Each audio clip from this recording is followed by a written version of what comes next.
un virus. Et pour ça, il veut conquérir des territoires. Et il n'existe pas simplement dans le monde physique. Il existe dans d'autres mondes. Il a une conscience, une existence, une destinée, une âme. Et il a une écriture.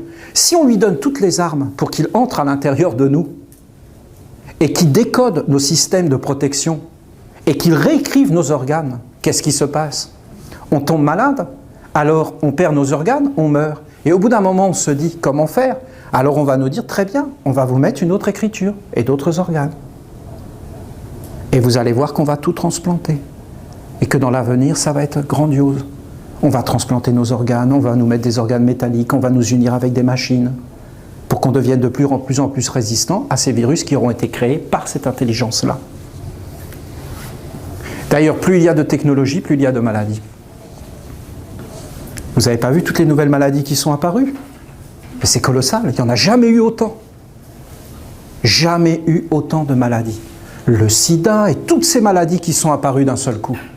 C'est quand même étrange tout ça, vous ne trouvez pas? Et toutes les maladies auto-immunes du système immunitaire et toute la faiblesse et toutes ces choses. Mais on ne nous parle jamais du rayonnement électrique et de toutes ces influences. On fait croire que tout ça est un grand progrès. Je ne dis pas qu'on ne peut pas aujourd'hui aller vers ça, sans priver. Je dis par exemple qu'ici au Québec c'est une catastrophe. Vous n'êtes pas du tout éduqués, excusez-moi, par rapport à l'Europe où nous résistons aux OGM. Ici, vous êtes complètement envahis, il y en a partout, mais vous ne savez pas les conséquences que ça va engendrer. En fin de compte, dans la vie, il faut faire des choix, même physiques, parce qu'on commence à voir les conséquences.